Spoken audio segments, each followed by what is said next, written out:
not the Antichrist. Welcome to the Master of Unlocking podcast. We just had to get that out of the way.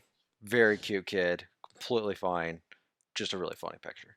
Wakes up way too early. Oh, that's true. He feels like the Antichrist at 4:45 in the morning.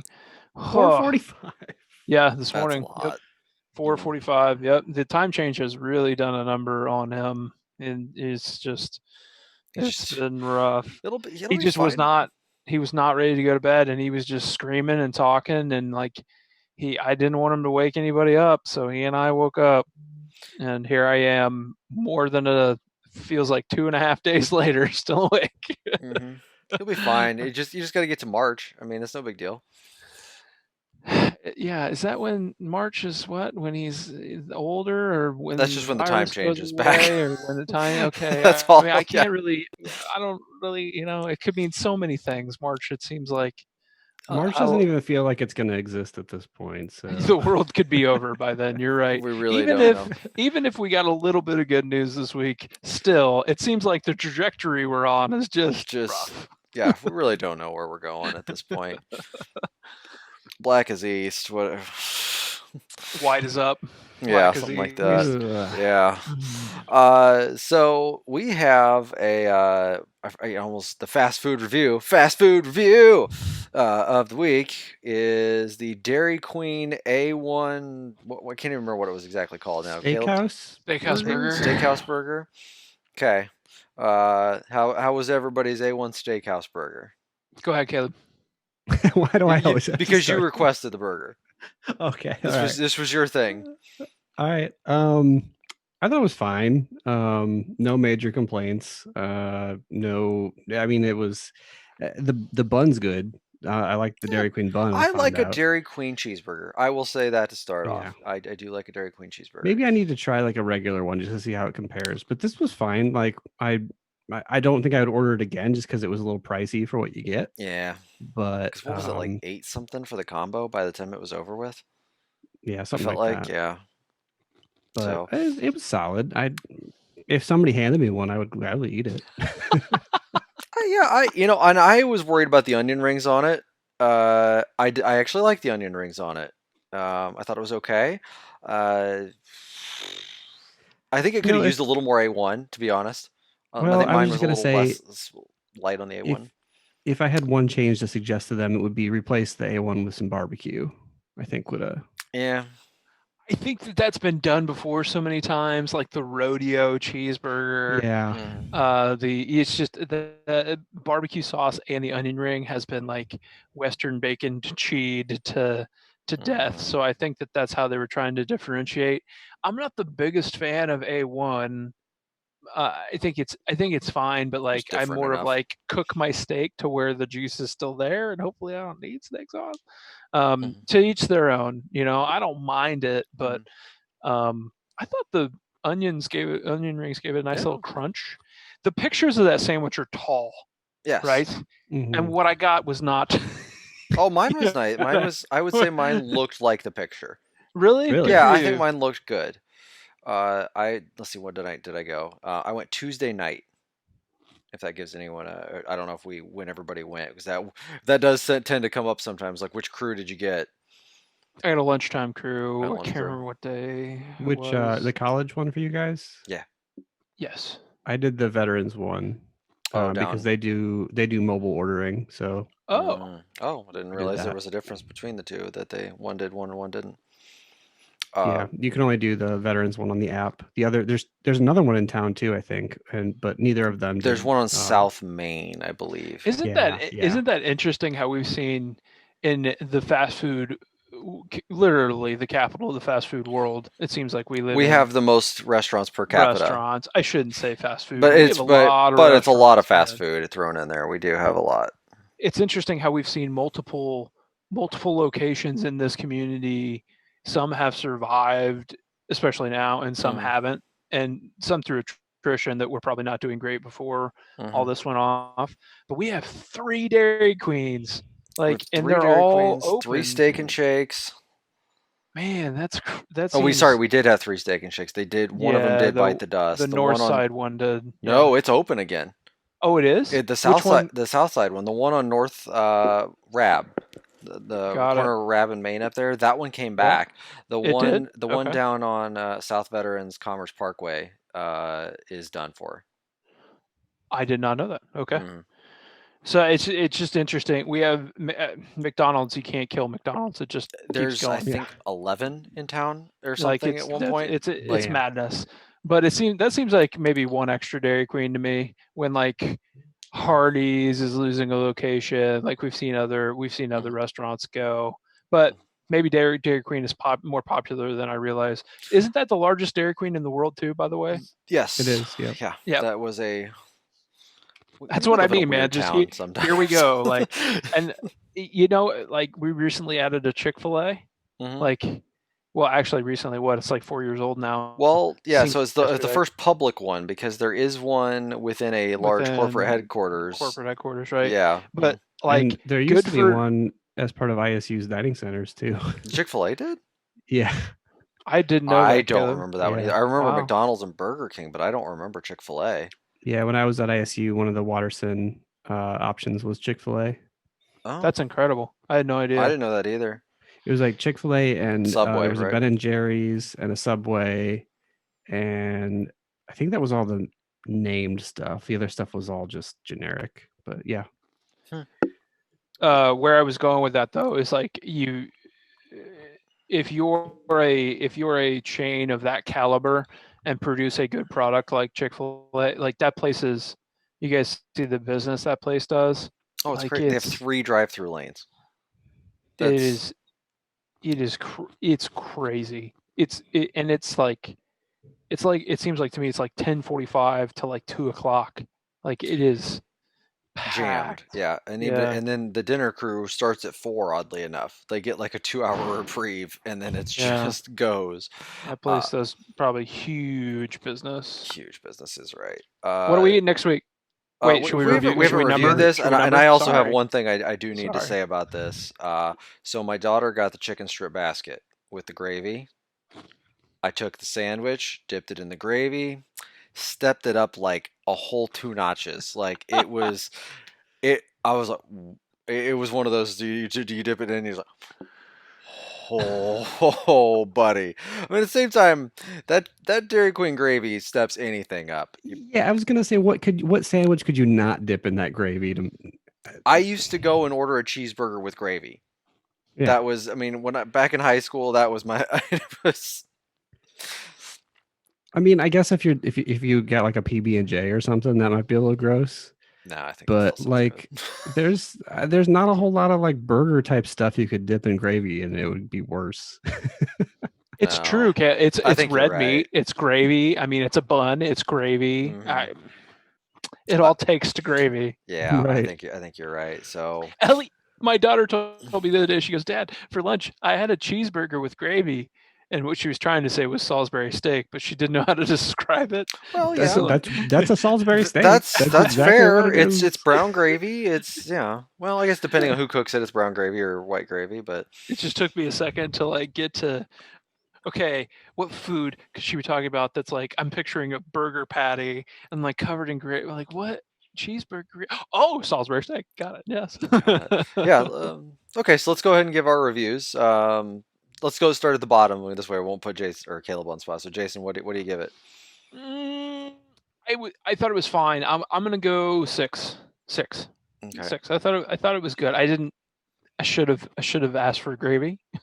So I have 2 scores, one with and one without gravy. I didn't feel like it was.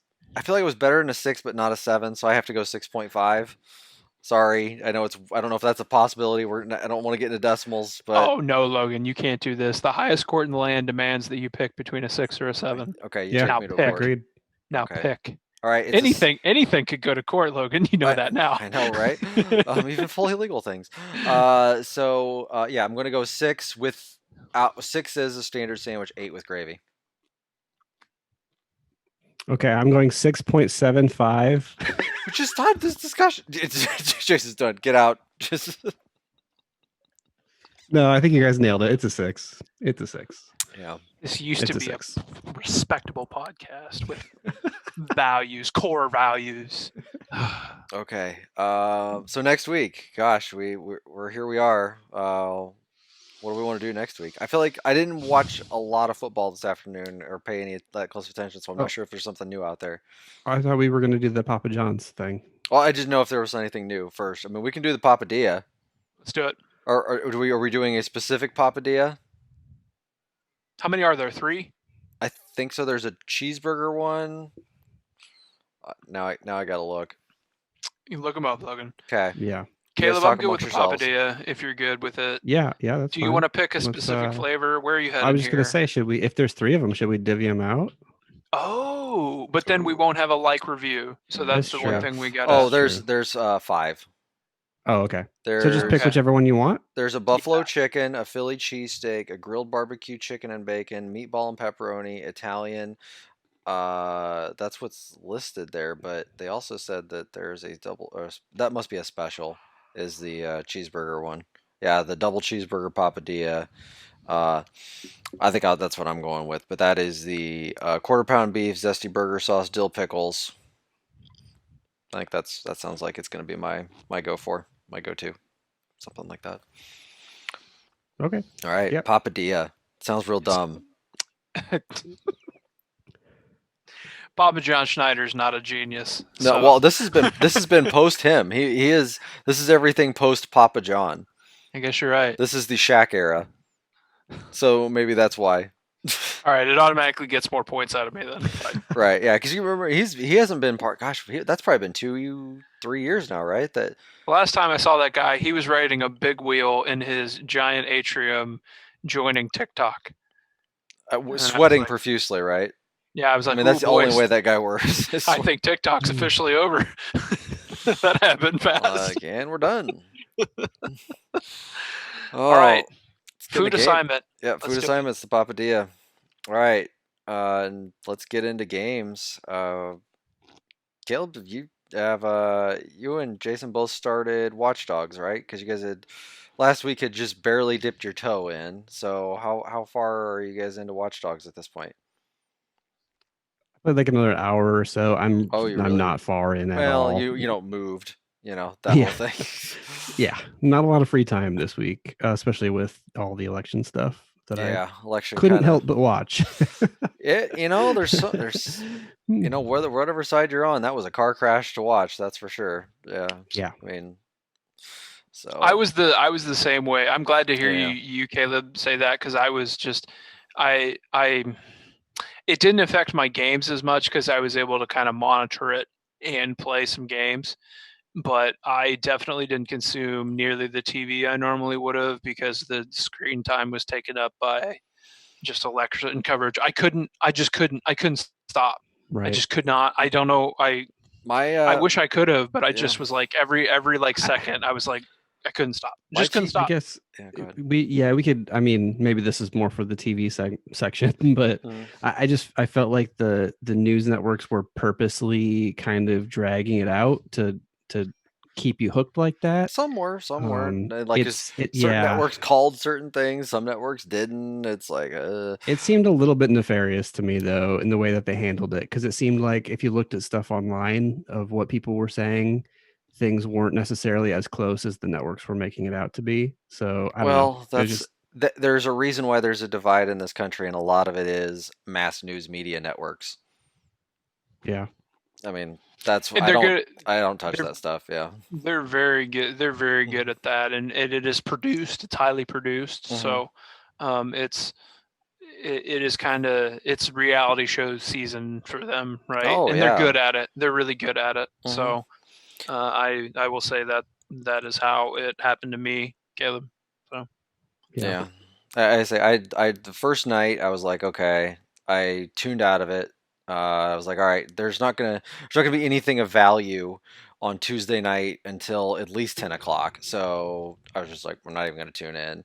So we watched more Queens Gambit. We finished Queens Gambit. oh wow. That's a really good show. That is a. Caleb, did you get any farther in that at all? I watched the second episode. So So you've seen. I'm on a slow pace, but you're gonna slow burn that one. I think that is an easy top 10 toady for this group, just based on our history. Well, okay, yeah. Calm down.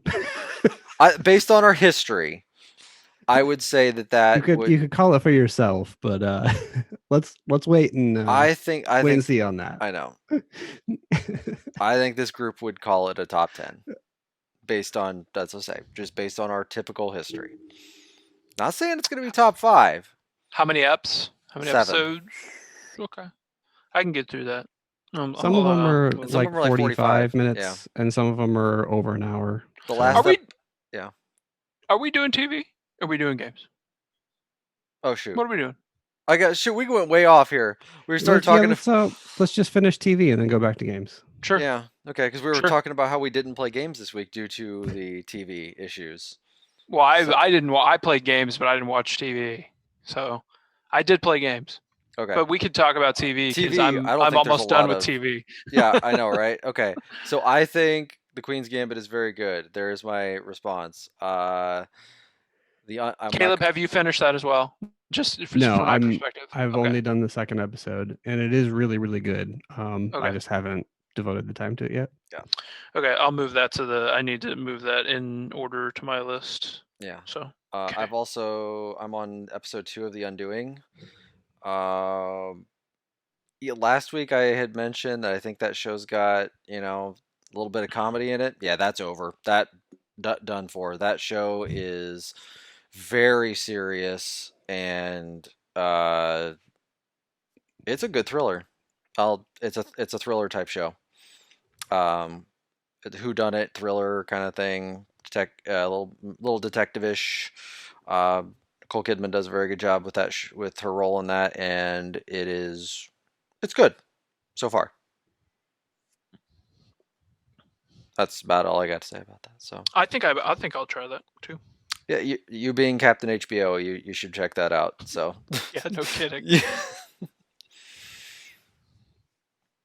Caleb, what did you? I forgot you. I already forgot what you wrote down to say for TV. Yeah, literally right before we started here, I watched the first episode of Moonbase 8.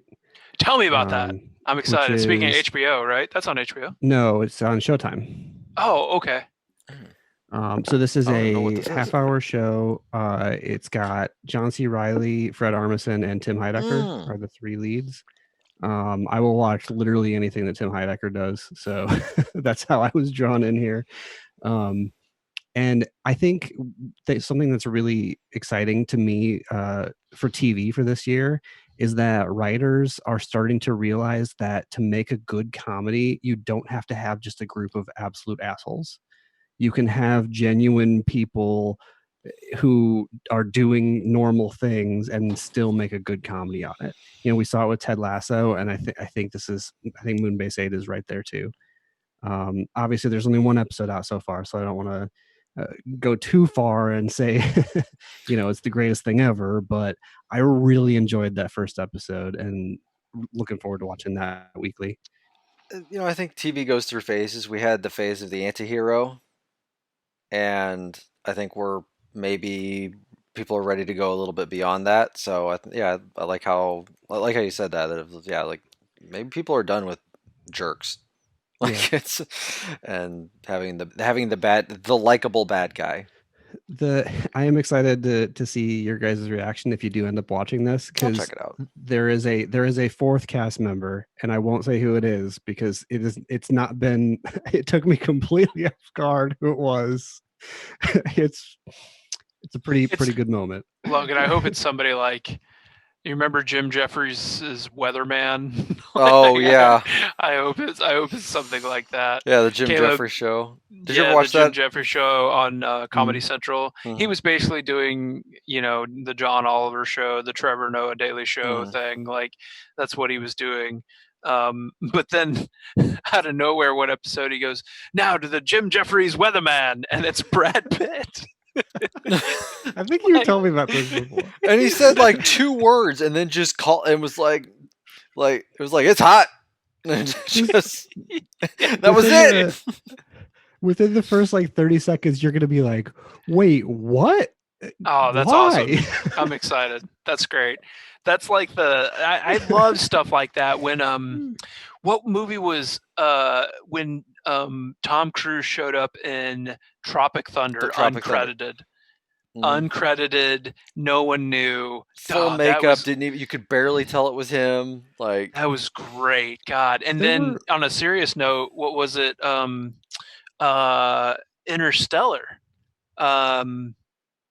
He was the Martian. Sorry, I'm mixing up to Ben Affleck's boyfriend, Matt Damon. Matt Damon's in Interstellar, and he's not credited. You know, like because they try to keep those under wraps. Yeah. I love that. I love that kind of stuff. Now I'm excited, Caleb. Excuse me, gotta go watch it. Gotta go let you go. Moonbase 8, is that what it's called? Moonbase 8, yeah. Okay. Yeah, I'll go check that out. I forgot that was coming out. I do remember seeing some trailers for that, and I thought it looked good. The first episode is free on their app too, if you need a way to watch it. You know, it's funny. I'm going to mention this quickly because I didn't finish it. Actually, I did watch quickly. There was a free trial for Showtime late last week. Oh yeah, there was. And through Sunday to Monday, I watched the first 6 episodes of the final season of Homeland.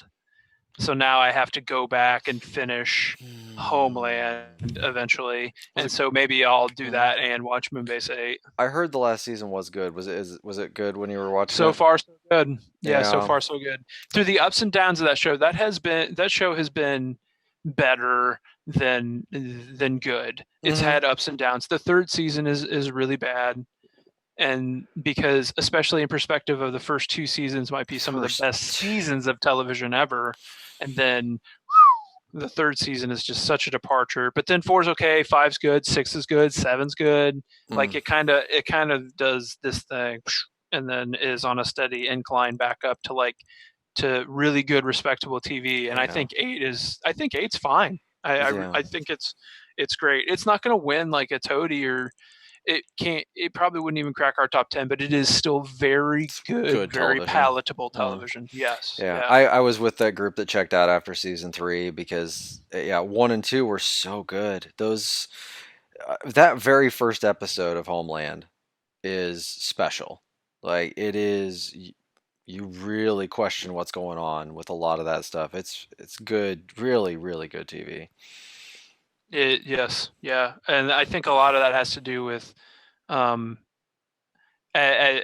It's like when you look back on that first season, I can't remember the character that plays David Estes, the CIA director, the African American gentleman. I can't remember his name. He's an incredible actor. He's a British actor.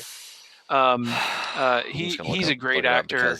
Mandy Patinkin, and then is it Damian? Help me. Damian Lewis. Damian Lewis and Claire Danes. Like, when you look at that, like those 4 people on one show, it's no wonder that first season is so strong. But it's got 2 leads, and for a while it's just been Claire Danes and Mandy Patinkin as like a really good supporting, but not a lead in the way that, because Damian Lewis is like, I mean, he's just a heavyweight as far as TV goes. So he requires screen time and deserves it. So it's no wonder if, Saul Berenson / Mandy Patinkin, if he's your 3rd, I mean, of course it's going to be good. But as they wrote characters off of that show, it got not as good, right? So yeah, David Harewood was his name. Oh, okay, yeah. Oh man, he's really good actor. Really good. Sorry, we were talking about Moonbase 8, and then I mentioned that quickly. I think we're right back to you with The Undoing, not The Undoing, The Outsiders. Unless you got something else, Caleb. Well, yeah, I just want to say I have been on your recommendation watching Good Luck Charlie. I know, right? How many episodes in are you? 7. Yeah. Like so yeah, I've just been watching like 1 or 2 before I go to bed. Yeah. So Jason, this show is a Disney Channel family show from 2010 to 2013. That's right. We dug into it on Disney Plus, and I was like, as soon as we started watching these episodes, I was like, oh my God, Caleb would love this show because he just loves family comedies. That's family sitcoms. And I feel like this one's pretty good. Like, I've even enjoyed it a lot. Like, what's really surprising and almost kind of impressive to me is the amount of sets that they make for this show. It is. Like every single episode has like 3 or 4 new sets that they made. I wonder if some of that stuff gets recycled through like It must. Hannah Montana and some of their other shows that they've done, like maybe like high school settings or restaurant Yeah. settings, something like that they're able to do stuff like that with real quick. But Disney used to invest a lot of money into those type of shows because a lot of those shows made them a lot of different, like Hannah Montana obviously made a ton of licensing money, but like Good Luck Charlie, I mean, they probably didn't make really a whole lot off of that at all. I mean, there wasn't there wasn't a toy to sell, there wasn't a costume to sell or anything else, but it was just a good, decent show. Yeah. Was that a That's it. primetime Disney show? Yeah, so like Disney Okay. Channel, yeah, like Disney Okay. Channel proper. So it would fall in line with all of those. There was also a bunch of stuff that was like during that time that would have been like Jesse, Bunked is another show that like from that mid 2000s era. That's So Raven. That's So Raven. Yeah, I think That's So Raven might have been mid 2000s. Sure. Um, Have you guys ever seen the Zach Galifianakis? It's a part of like one of his old DVDs. Like it's just him playing a piano, doing off-color jokes, quirky jokes, and Yep. one of them he gets you rolling, right, and you're laughing genuinely, and then he just breaks out seriously. Sometimes I think that's So Raven. I'm just like the first part makes you laugh because he doesn't even need to say, and then other times I think that's not So Raven. Because you're already laughing, and so he says it, and he doesn't need to finish it because you're already laughing at him just referencing a Disney show. Right. And any other TV guys besides I only watched one show. Yeah, I think we're on to you at The Outsider. I finished The Outsider, and I really like it.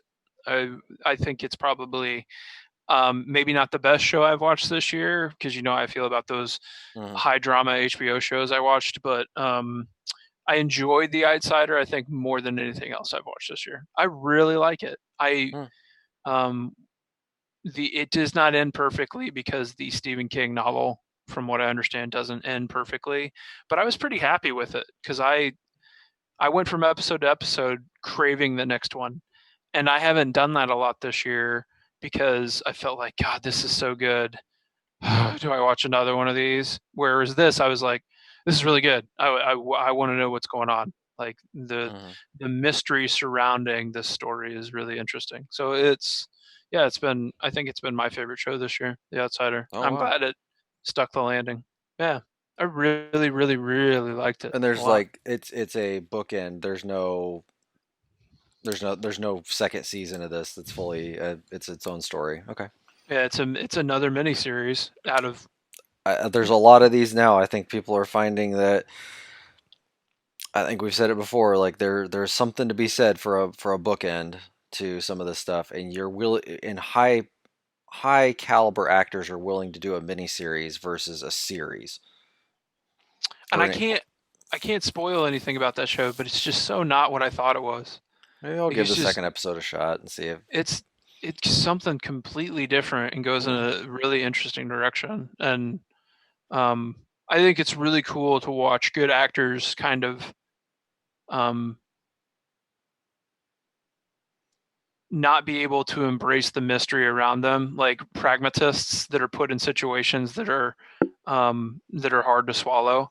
And that show does a really good job with its performances of how could two people be, the first episode, Logan, how could one person be in two spots at the same time? And then they build upon that to where it's like, well, that not only is that unbelievable, but then this is unbelievable and this is unbelievable, but I don't believe in any of this. There's got to be an explanation for it. Some people start to cope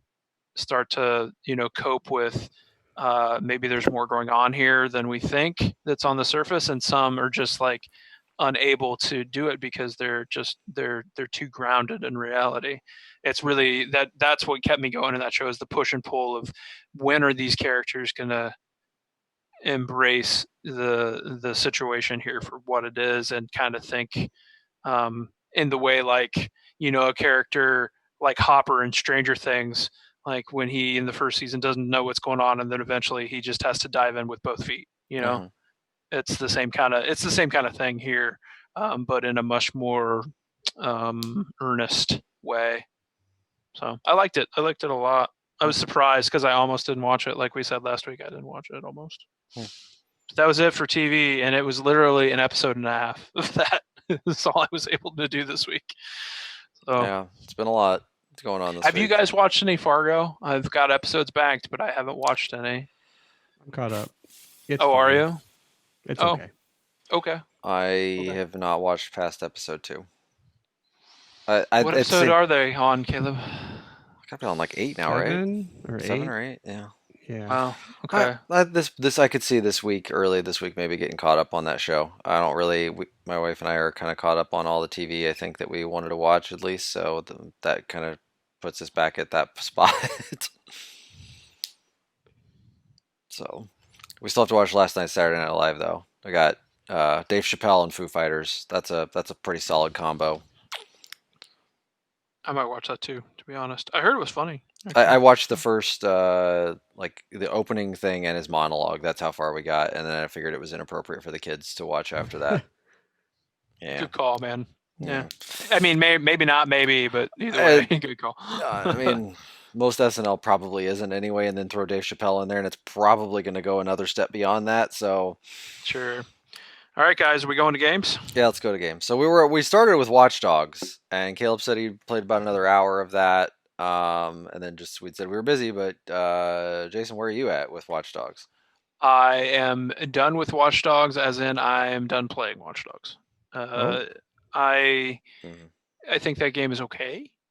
Yeah. I have played Watch Dogs 1 and 2. I believe everyone here has played 1 and 2 to completion. Correct. To 100% completion. Yeah, in fact, hey, on this channel you can find a 100% thousand gamer score or platinum trophy guide if you would like. Watch Dogs 2, right? For Watch Dogs 2, yep. I created a step-by-step video for that on our YouTube channel. And maybe it's that, I don't know, but I think I've done enough of these mini games. Like I think I'm just done twisting the pipe. I'm good.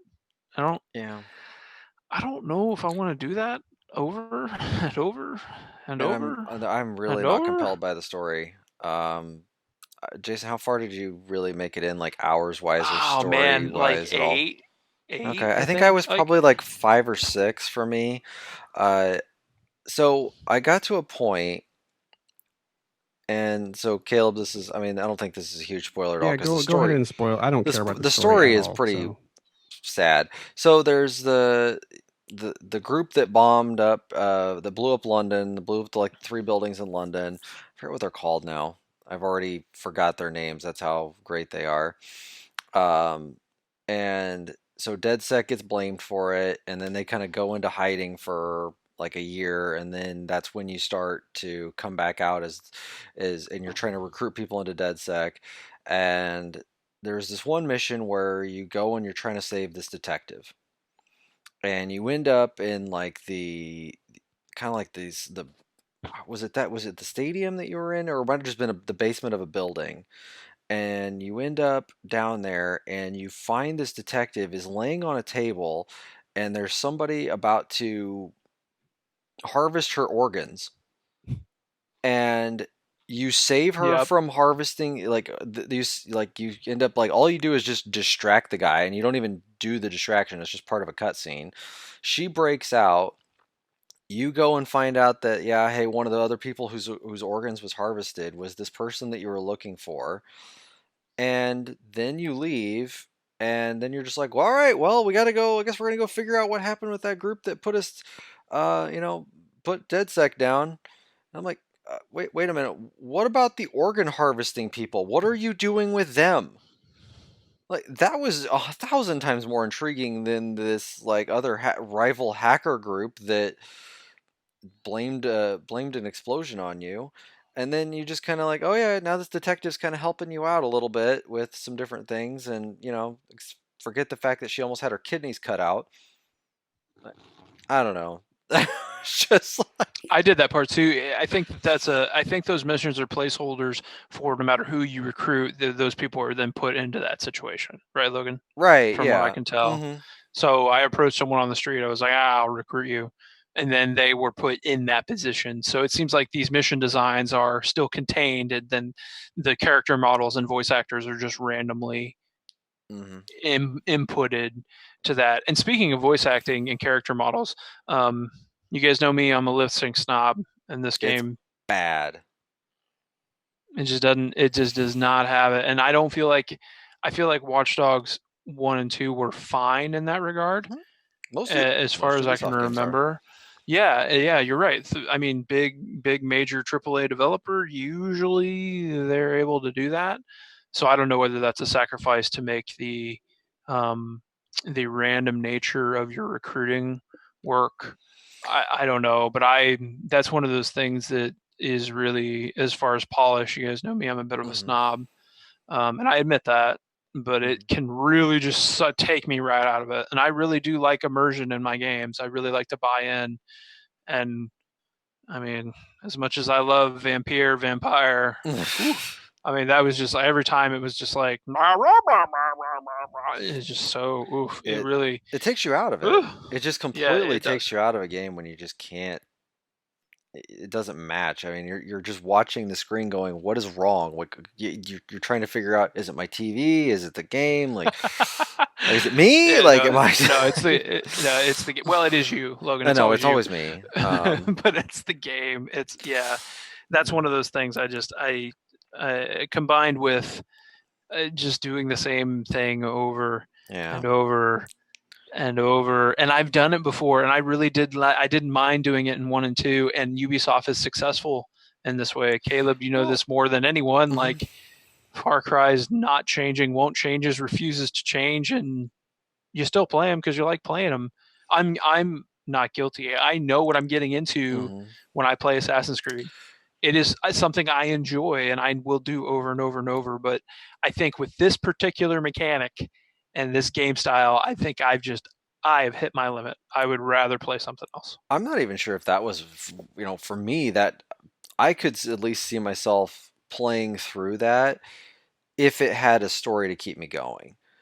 I still wouldn't mind doing that part of it. So for me, that wasn't the turnoff. For me, it was just the terrible story. And I think I still, maybe this game performs a little bit better on next gen, but I think there was a lot of performance issues in general with screen tearing and just overall poor loading, just a lot of bad, like, just pixelations all over the place. And but again, that story was just bad. Like, it's just very fragmented. And back to the lip sync, it was, and I think the characters I had were also terrible. Like, they just weren't good people that I was interested in at all either. So maybe bad on me for recruiting bad people. Yeah, and I mean, you can go one of two ways with characters. You can do, a create a character where you give the player an option to make what they want, or you can do a predefined character. But this kind of tries to split the difference between those two, and it doesn't work in either direction because you don't get something that the player wants to play as, and then you also don't have anything that has any progression to it. So it's that's what's turning me off so far, is that, I mean, I played for like 2 hours and I've already switched my main character once. Like, I didn't even get to know the first guy at all, and now I'm on this other person and I'm never going to go back. Yeah, the other thing too, when we talked about the mechanics are very similar. The new mechanics that they put in with that spider bot and the AR recreation, the AR recreation stuff is boring. They're trying to tell the story through that, and it's lazy. It's lazy is what it is, because it's just, oh, here, let's create some red and yellow models, and try to recreate this stuff to tell a story through it. And then the spider bot thing, it jumps, that's all it does, and it can go through vents, and when it goes into the vents, it doesn't have a good enough flashlight on it to where you can figure out whether you're going left or right. That's just bad. The Spider-Bot thing too. I guess they think that's new, but it's not. It's just not. It's just a different. It's just a different object that navigates through these spaces in the Instead same of using way a drone or whatever. you always have. Didn't they have like RC cars or whatever? RC cars, yeah, they had before? those. So Yeah, the spider can jump. I'm pretty sure the cars could too. I don't remember Yes. now. It's been a while. Yes, Oh, they could. Yeah. Yep. I don't want to belabor it. I just I'm over it. I'm disappointed. Yeah. I liked Watch Dogs 1 and 2, and I wanted to like this game, and I don't like this game, and it sucks. That's all. So, not everything can be a Caleb, do you think you'll keep going, or is that wrapping for you in the way that it did for me? I don't know, Logan, I guess I want to ask you this too, because I know I'm done. I'm finished. The only thing for me that I would go back to is I might, if I have time, I might go check it out on a next gen platform just to see what they did. But but that would also be dependent on, I'm gonna see what some, reviewers have to say after they get their hands on the next gen version of that, and see if there's any benefit to doing it. Because if there's not, then what's the point? When is Assassin's Creed out? Thursday. It depends on the system, I think. I think maybe they're both out Thursday, and then Are Call they of Duty. both Thursday? I think they're both Thursday, and then Call of Duty Friday. Okay. Because if they're so, I could be wrong. I'm pretty close to finishing Paper Mario. So if there's a gap between that and Assassin's Creed, then I could see myself spending a couple more nights with it. But I'm not gonna. Once there's other stuff out I want to play, this is low priority now at this point for me. Sorry, it does come out on Tuesday. The PS on all platforms, because I believe you just buy a PlayStation 4 version for the PS5. So PS4 and Xbox are both out tomorrow, and Xbox it doesn't matter what you buy it on now because it's just an Xbox. Yeah. So. So it doesn't sound like there's going to be much of a gap between those two. So I don't know. Maybe if somehow I get through everything else before the end of the year, maybe I'll go back to this. But I don't know. It's not really doing much for me so far. Yeah, and I think if you're 2 hours in and already kind of like meh, and you've heard our thoughts on it, so right. So yeah, all right. Well, that stinks. Yeah. There's the good news for us is that there's other games to play. True. The bummer of it is like I really enjoyed 2. I thought 1 was okay, but I really enjoyed 2. 2 was good. Yeah, I liked the characters in that. I liked that ragtag group, and and you had your primary person that you got to play, but there was something charming about that group of people that you were with, and it was nice to go back to the hideout and see those folks. It was kind of Saints Row-ish to kind of have that group of people that you went back to. So and we're not getting any of that. We're getting Bagley. I think it's Bagley is the Bagley, and then I don't even remember what the girl's name is, but they're not doing it. They're not holding it together for any of us. It sounds like no. So that's Watch Dogs. Yeah. So Jason, you're still plugging away at Hades and Spiritfarer. How are you faring?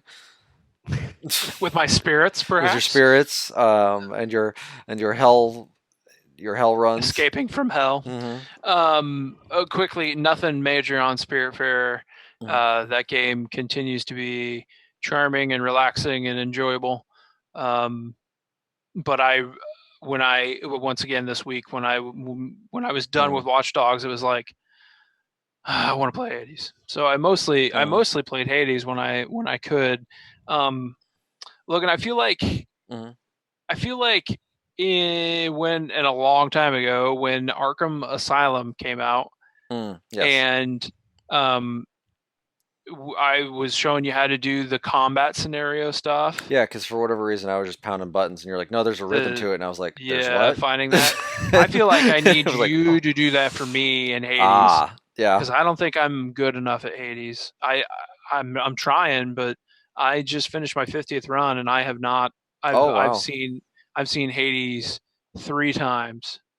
So Mm. I'm apparently I'm bad at Hades. I guess I would have to I'm see you play to probably get an idea of like, oh, hey, try this, or you'll need to watch me play and be like, oh, you're doing what? Like, maybe Mhm. that's it because I feel like and I also have kind of I've embraced like using the dark every time the dark enhanced weapon or the with the enhanced Are dark you reward, however not you want to are say you it. not fully maxed out yet? No, not fully maxed in dark. So I don't like, and I don't know. That's what makes me wonder. Like I'm like close-ish, but I'm still not maxed out all the way. 50 runs in. What are you So getting? What are you going for during your runs? Like, if you get like a choice of a door, like, what are you choosing? lately it's been um lately it's been palms of power or boons. Really, are the Yeah, I two don't know. things that I'm going after. You Should want I be going after money instead? Should I you always want to go after the Daedalus first. If that's Daedalus first? Daedalus is Okay. always going to be, you pretty much are going to get that to pop up to at most 3 times during a run. Daedalus is Maybe the that's what I'm most doing important wrong. thing to get. Okay. Then go for, I would say your palms would you avoid Dionysus, avoid Poseidon.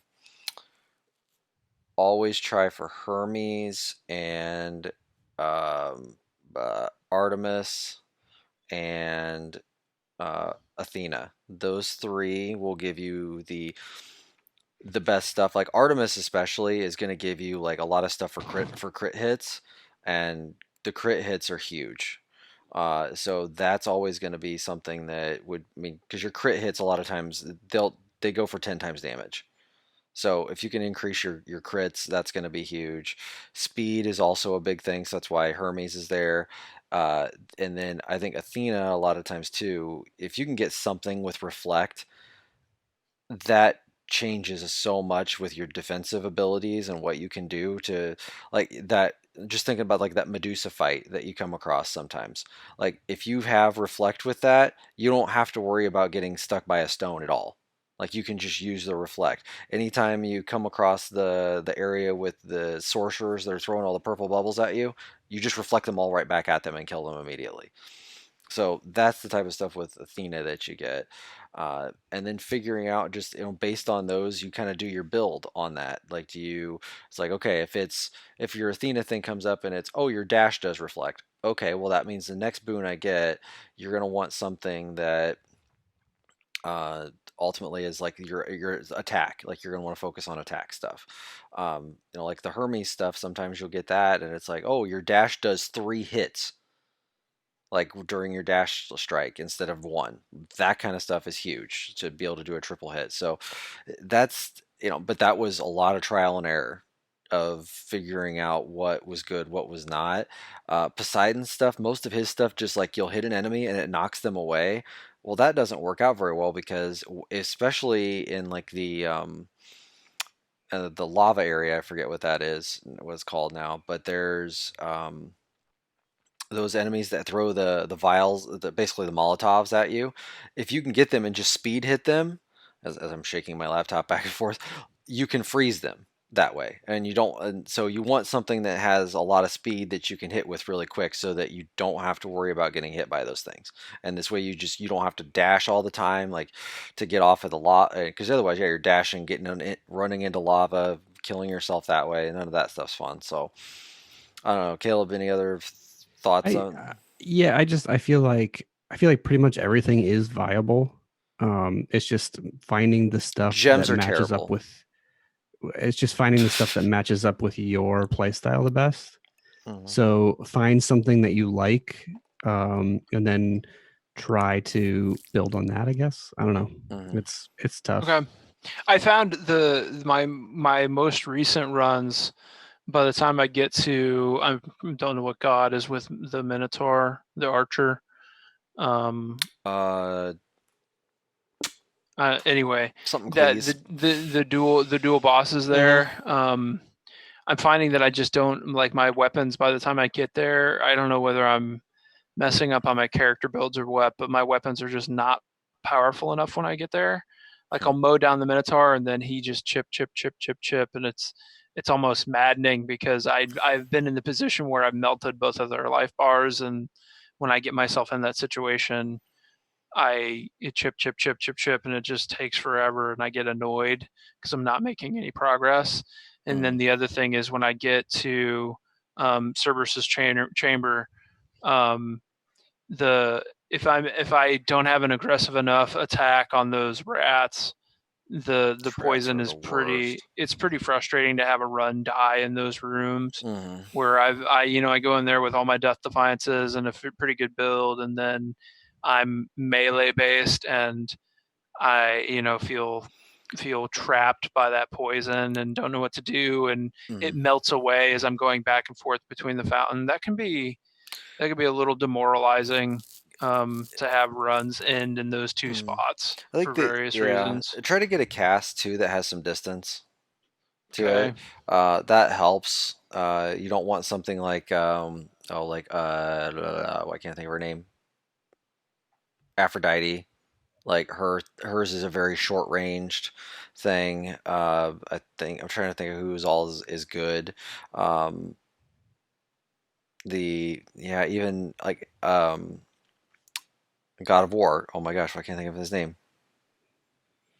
Artemis? No, Ares. Yeah, I didn't really care for a whole lot of his stuff at all. His cast is it moves very slow. The same with Demeter's moves pretty slow. I'm trying to think of whose is good. Dionysus' cast is all right if you can get that. He throws a wine bottle at them basically, for lack of a better term. Zeus's I think works out okay. I'm trying to remember what Poseidon's is.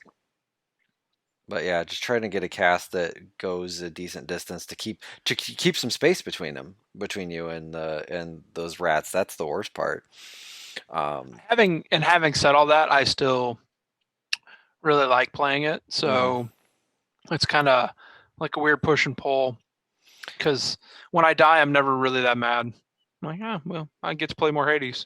Like, so that's just, and that's just me. That's just how I feel about it. So maybe eventually I'll get there through just sheer force of will. Yeah. And dark. I don't know. At some point we need to have you should watch me play and I should watch you play and see if we've just got if you by watching me play if there's anything you pick up on ask me why I do it this way and I can watch you and be like, well, have you thought about this or something else just to try to help you out. That's probably it because I think I must be missing something because I'm right there but I'm just not I just don't have enough steam at the end of my run. I run out for one reason or another, and maybe it's just I'm not ranking the. I think it's interesting what you're saying about each individual god. Maybe I need to have a short list of how I pick and choose between the boons that I'm going after for that particular. And it's also probably dependent on what your weapon you choose first. I mean, each god maybe probably makes sense. Maybe I need to main a weapon. I don't know. Maybe I just need to do that. Probably. We can kind of look at what your dark situation is too. I think the first thing I did was I always went after dark, and I didn't always do that based on the weapon bonus because I think it's only a 15% increase. 20, I think. And I think I was like, well, I'm not making it as far, so I'm not getting as much dark that way. So, and I always took that whoever the first guy is that you can run into his area, and he gives you the option of health, dark, or coins.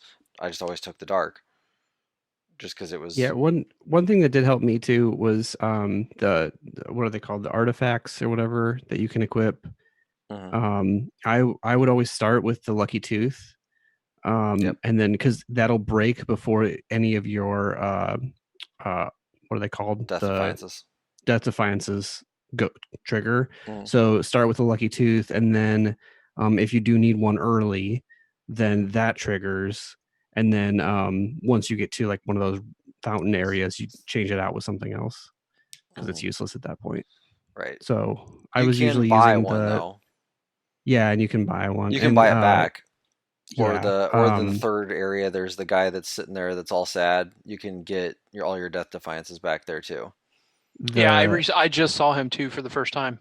Like yeah, he doesn't show up 40 some very runs in. often, but Really? yep. He showed up a lot for me. I have like a whole storyline I'm doing with him.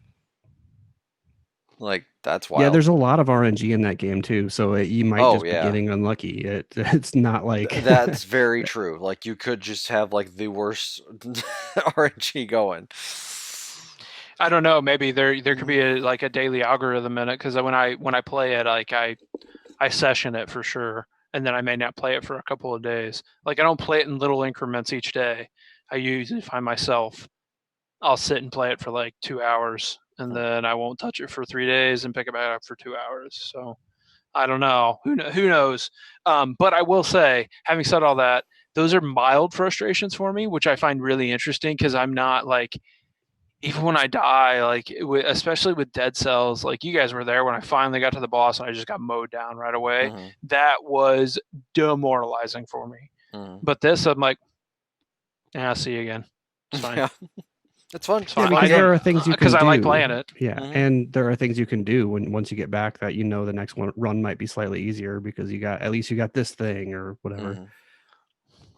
Yeah. Maybe maybe that's the psychology of it. Yeah. All right. But that's it. Big week coming up. But that's that's for me. true. We do have a very big week coming up.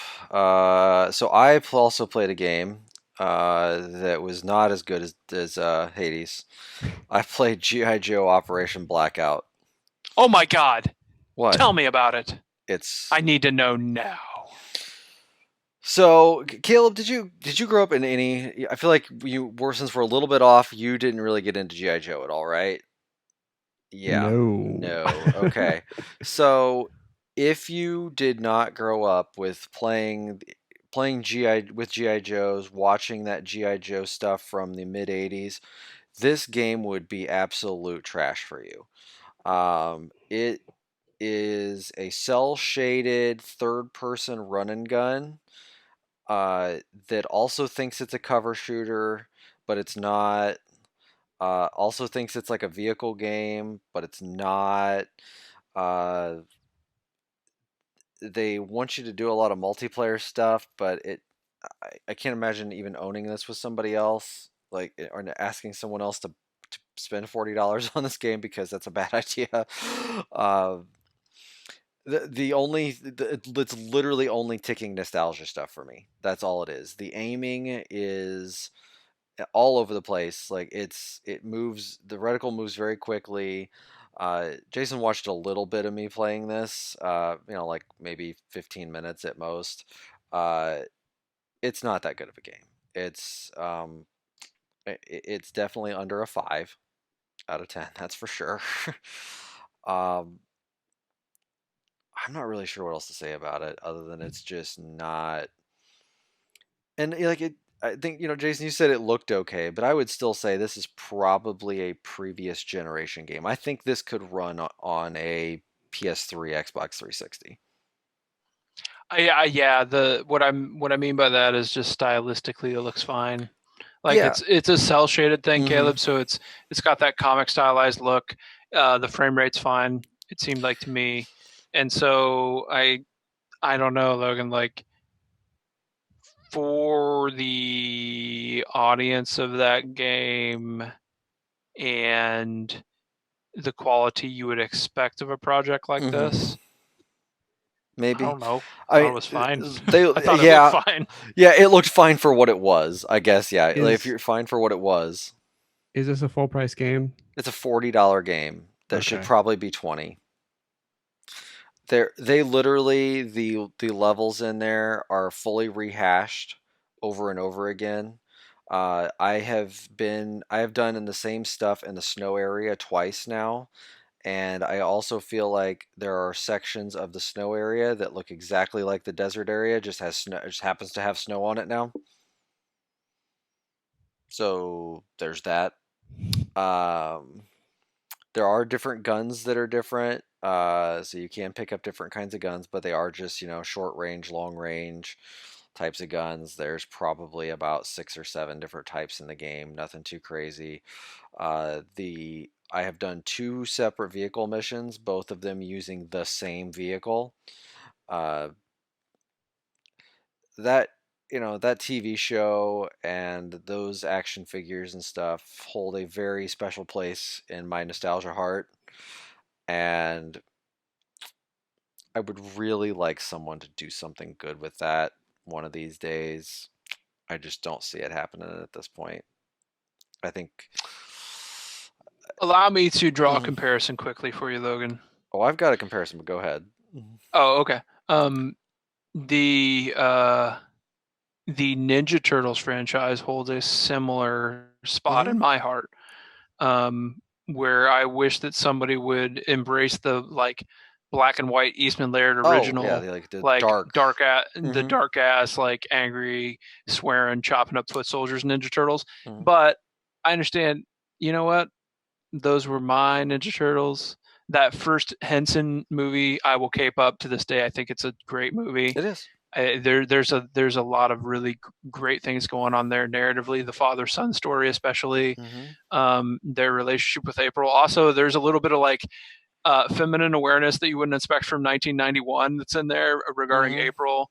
That movie is ahead of its time in a lot of ways, and is a classic in my opinion for people our age especially. But these Ninja Turtles these days, they're not my Ninja Turtles. Nope. They're not for me, and I have to let these iterations, I have to let them happen and ignore them and know that they're just not for me, because that's just the way it is. So these GI Joes, Logan, I don't think they're not yours. So but they are, and that's the worst part, because there is no TV show, there are no toys today. This is the only product they're putting out, and it's the same uniforms, the same everything. And yeah, if there was a new series out, and this is the new way the GI Joes work, sure, great, yeah, like that's what I could compare it to, but it's not. At the same time, that just reminded me, have you watched the documentary show on Netflix, The Toys That Made Us? I haven't. No, is there a Turtles one? There is a Turtles one, and it is very good. That is very focused on Eastman, and they interview Eastman and Laird. It's really good. It's about an hour long. It's one of the better ones. There are a lot of those Toys That Made Us shows, but that Turtles one is very good because they really dive into the history of essentially how those toys came to be and how they built the TV show around the toys. And it's really good, and how they transitioned the comic into all of that. You'll love it. I think you'll really like it a lot, because they spend a lot of time. I will watch it. They spend a lot of time on that on that era, and they kind of just say, "Oh yeah," and then Nickelodeon bought them out later in life, and and here's where they are today, and it's a multi-million-dollar franchise. I think that is, when looking back on it, I think that at the core of it all, like the Ninja Turtles comics and cartoon and toys we're like lifetime tastemakers for me. Really, like any martial arts, anything that I enjoy now goes back to that. Any kind of, frankly, combat narrative goes back to that, like hand-to-hand combat stuff. I feel like Turtles translated into Mortal Kombat in a way for me, and now here I am, TMNT Tournament Fighters with that. I mean, oh yeah, hey, it's good. It's not that bad, that game. It's not bad. No, it's not that bad. But I feel like that's kind of where a lot of it started for me. And those video games are very good.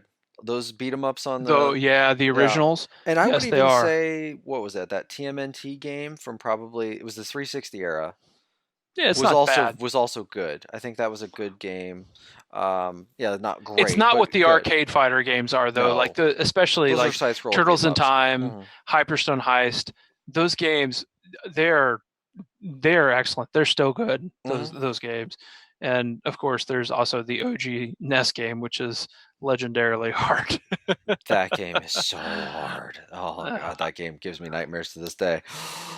So I'm sorry, Logan, is what I'm saying. I'm sorry that GI Joe isn't what you want it to be, but you're not allowed to be surprised On the other hand, your expectations couldn't have been super high. My expectations were extremely low to start with. I think I ultimately I've played through almost half the game at this point, and I think I'm still gonna just stop because it's making me mad. Like I'm just like I don't want to do this anymore. But man, I love all those characters and the just over the topness of Cobra, and it's it's just sad. Like I want it to be better, and so this is the theme of today. I want things to be better. That's all. Well, I'll tell you about one thing that is better than that. Oh, can I do one before you transition? Sure. Yeah. So, when we wanted to compare it to something, sadly, I want to compare it to Agents of Mayhem. Like that's it. They remember how Agents of Mayhem kind of went for that Saturday morning cartoon vibe. Like that reminds me a lot of this game. Like the way it feels, the way it plays. Sorry, Agents of Mayhem, but like Agents looked better than this. I'll give it that.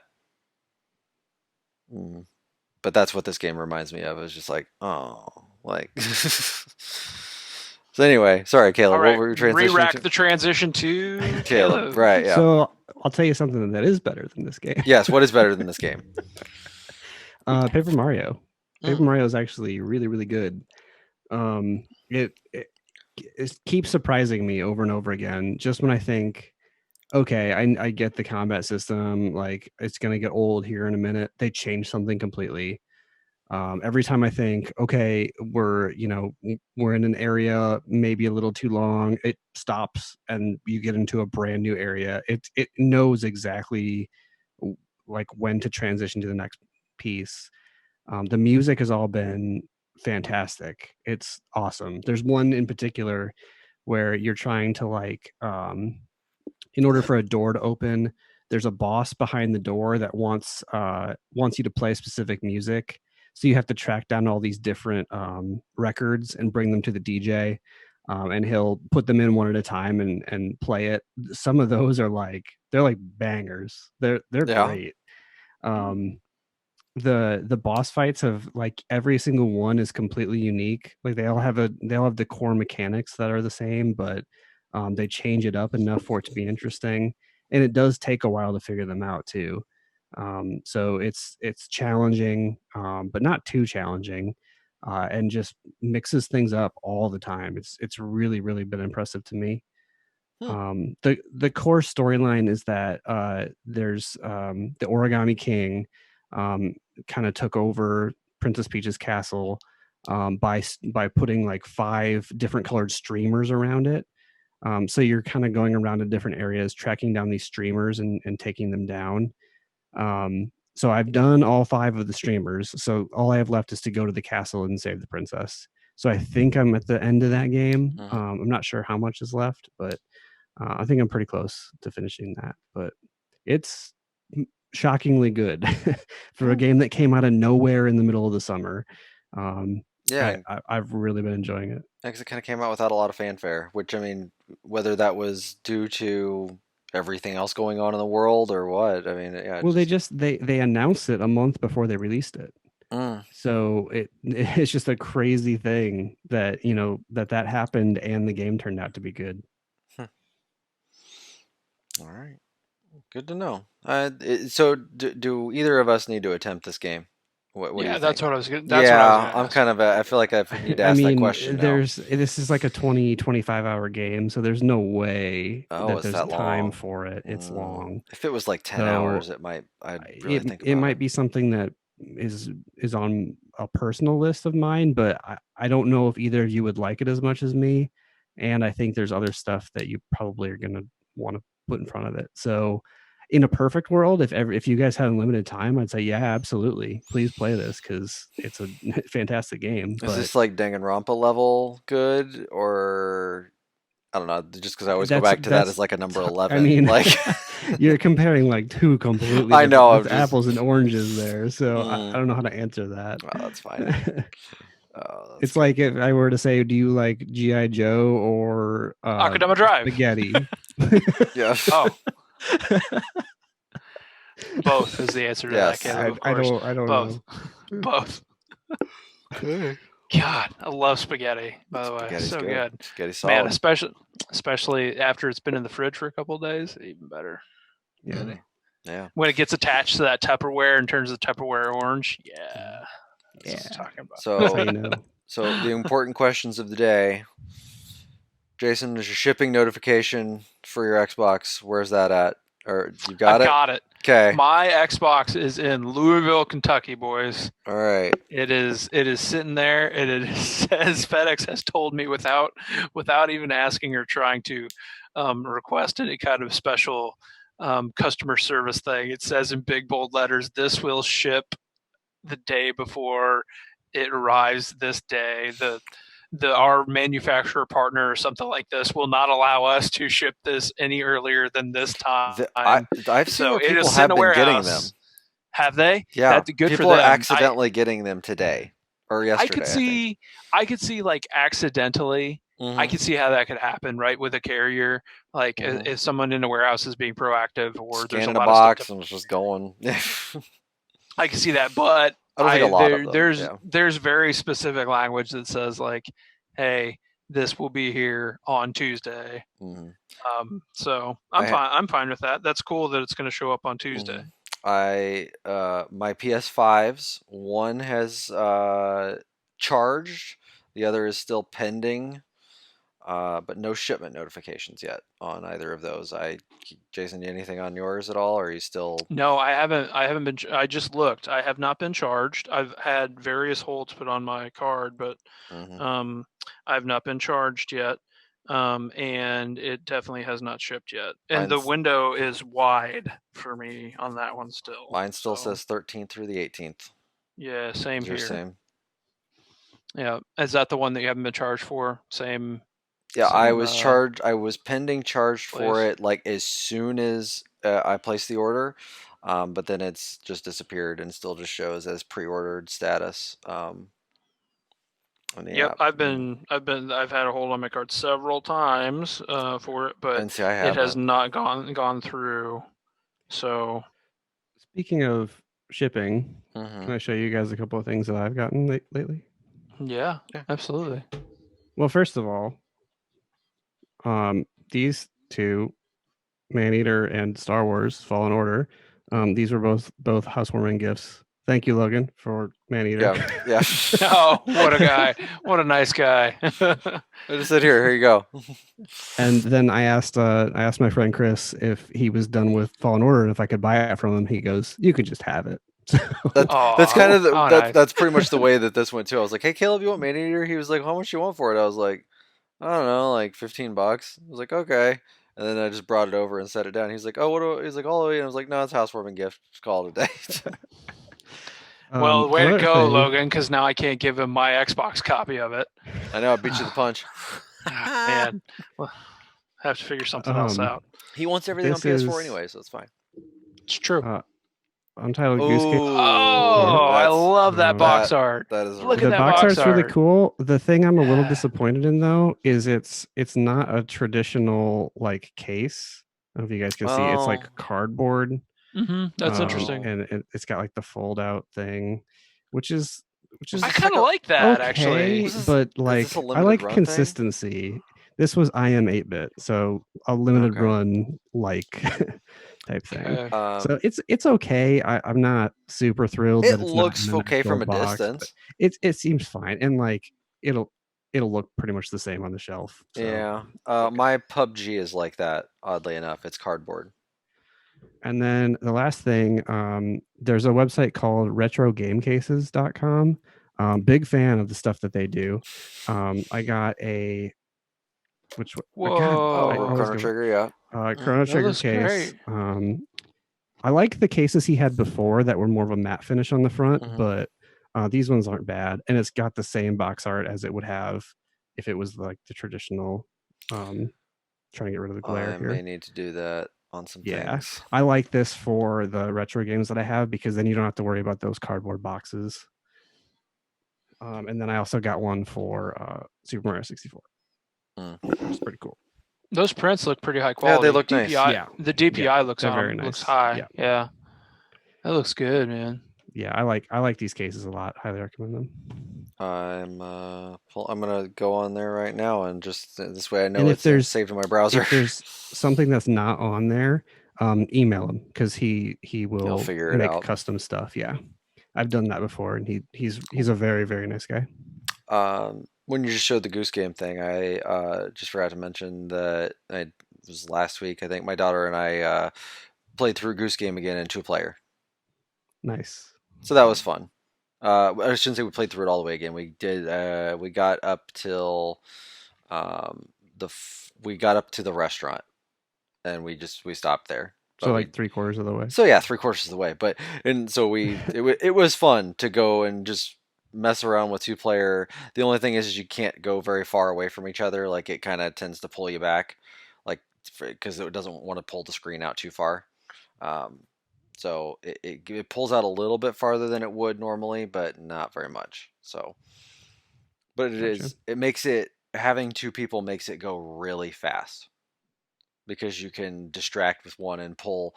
It's like, oh hey, you need to have a picnic lunch over here with this thing, like the very first thing. So you just one runs around in circles and honks at him, and then you just run over and get all the rest of the stuff and move it out of the way. So it goes very quickly with 2 players, and it was just fun to do.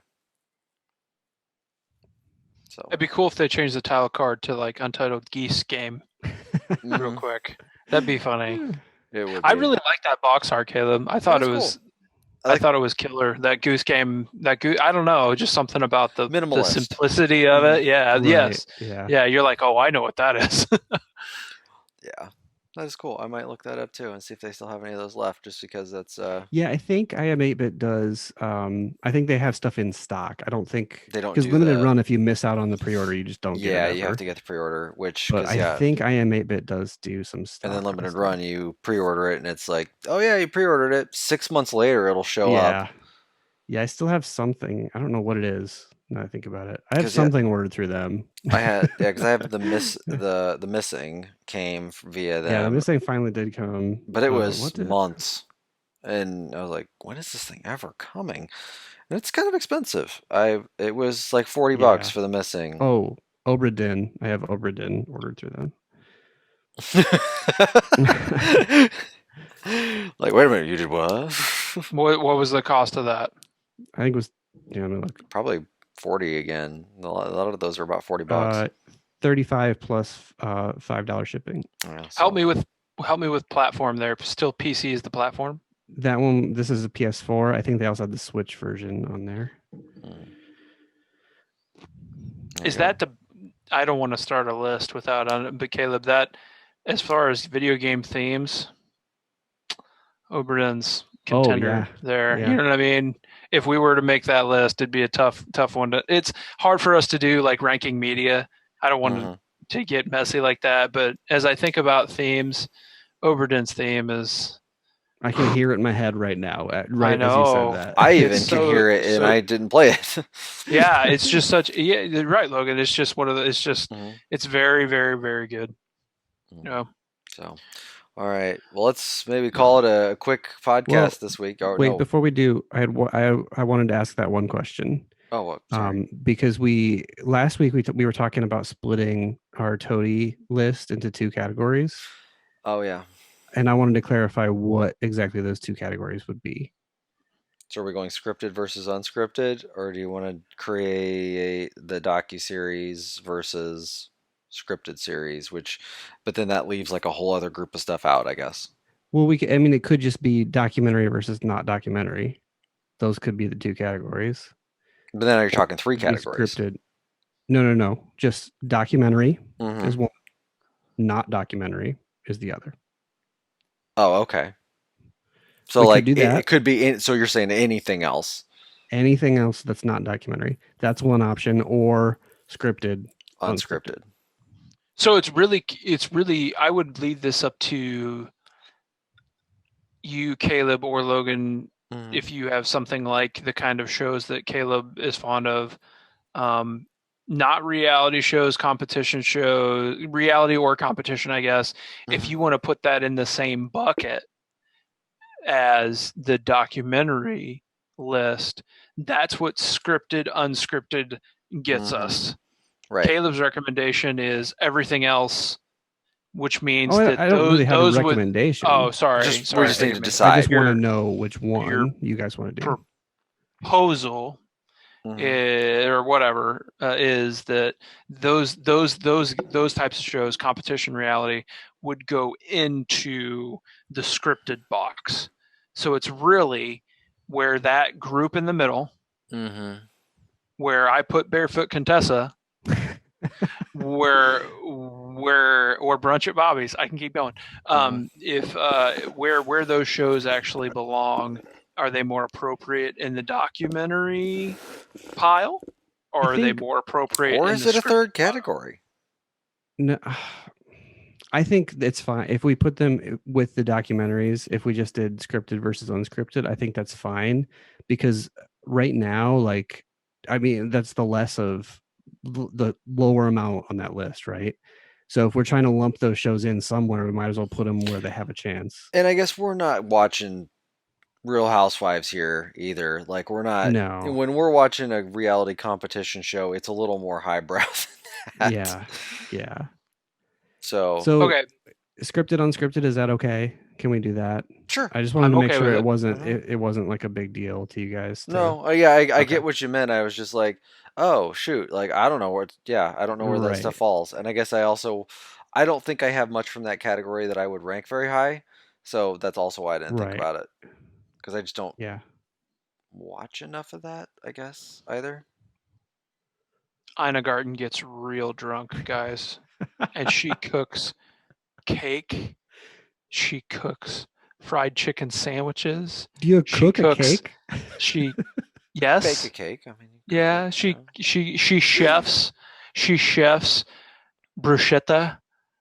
I mean, it is just, and then she makes another cocktail and another cocktail and another cocktail. It's like she's been prepping for quarantine her whole life.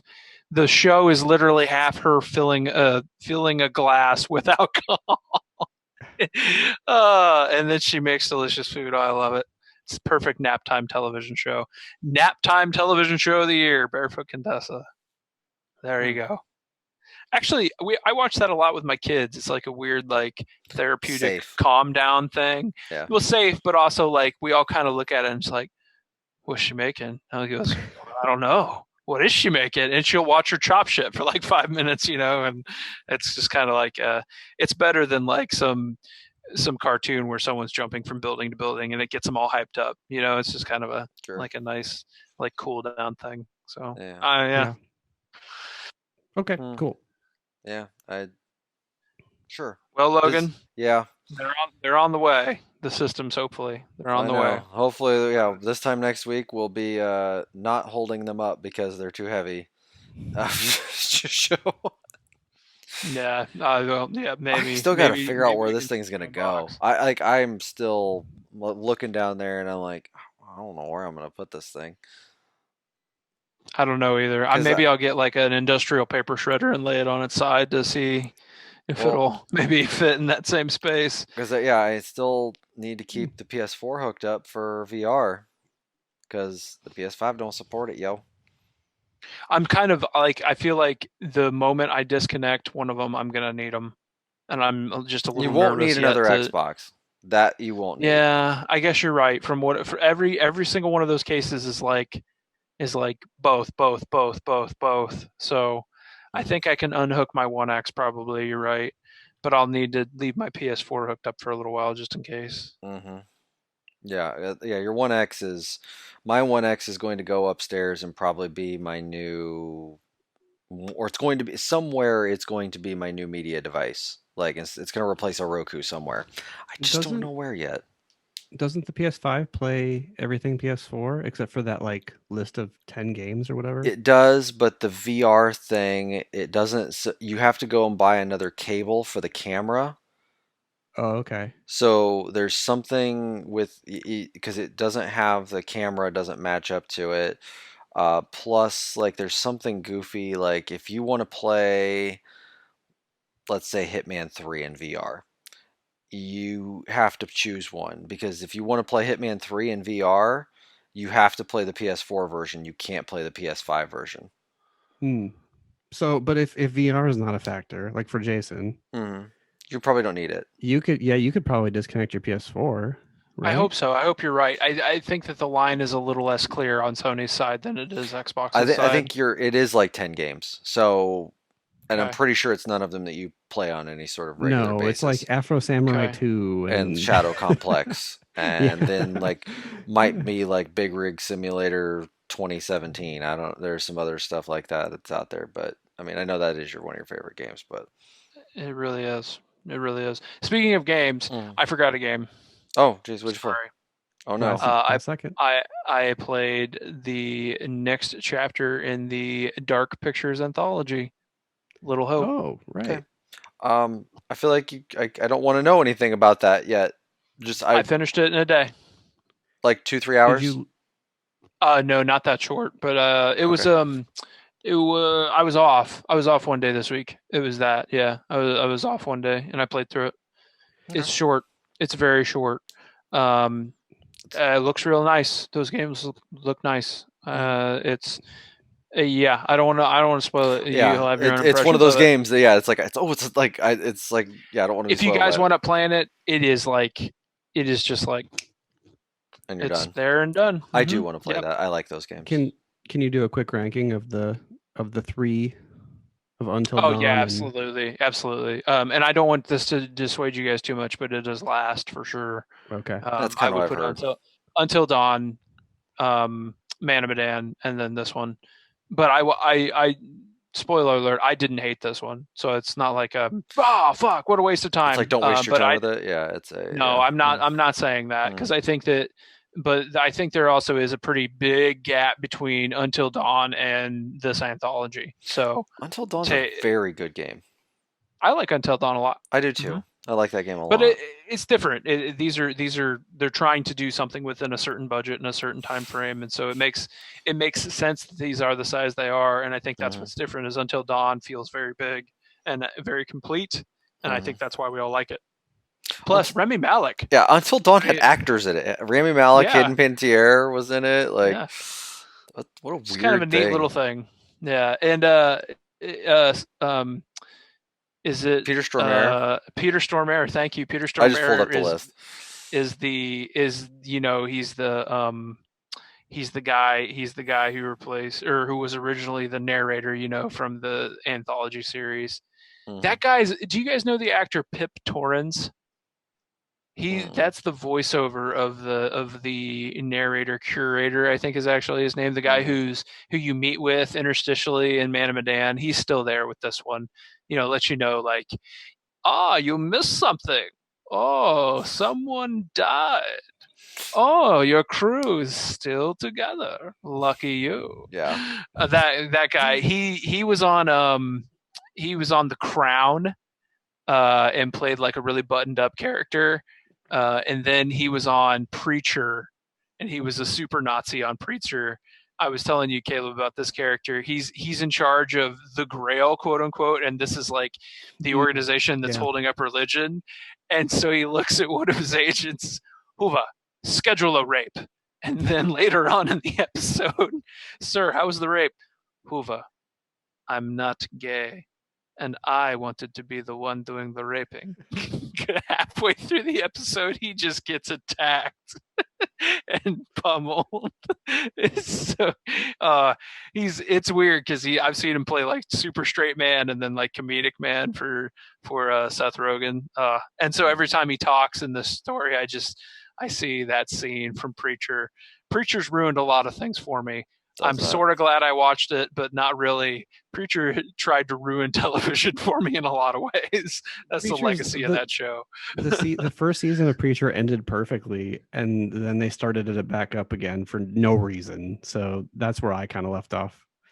Yeah, there wasn't any reason for that show to continue, but it did. And you're right. The first season of that show is definitely the strongest one too. Yeah, it's the funniest, it's the darkest, it's really a great combination, and then after that it kind of goes sideways, like lots of shows do.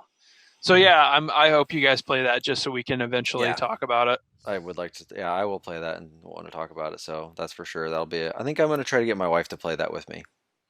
Like go through and help make decisions and stuff on it, and see if she. You're looking at me like she ain't gonna like that. It's not good. Maybe I don't know if it's that good. What about what if I just went back and did Until Dawn with her? She would. I think she would like Until Dawn. Yeah, I think you guys could do that together. But that's the quality issue here. I think is she like Until Dawn is genuinely like good.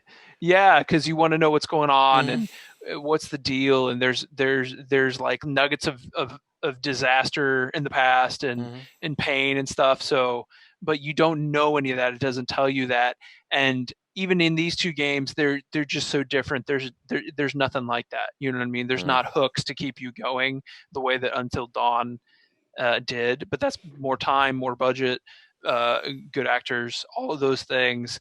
Where this Logan really, especially if I have Until Dawn somewhere. Do you have it? Do you own it? It's on my list of things to get a copy of, and it's always a little more expensive than I want to buy it for. Yeah, I think you can have my copy. So I think you'll have better success with Until Dawn than this. It's just not going to be the mainstream media juice that she might be looking for. Whereas you can kind of power through because it's a video game you enjoy and you're looking for time to kill and kind of something to zone out on. It's good for that, but I don't think it's good in the same way like you guys would enjoy a show or a movie together. I wouldn't do that. Don't do it. That's just my recommendation. Okay. Yeah, do Until Dawn, not that. If you wanted to try it, because you want it to be good, you don't want it to be bad. And it's been 5 or 6 years since Until Dawn, so it might be kind of fun to go back. Yeah, sure. Yeah. All right. Well, this time next week we will have new systems. We will see how those go. Hopefully. Yeah, you're right, Caleb. Hopefully, we'll see. Nothing's guaranteed, especially in nothing in 2020 is guaranteed. 2020. So, all right. Well, this has been the Master of Unlocking podcast. Rip Alex Trebek. Oh man, I know. God, just end on a downer. But just keep shitting on us 2020. We'll see you next week.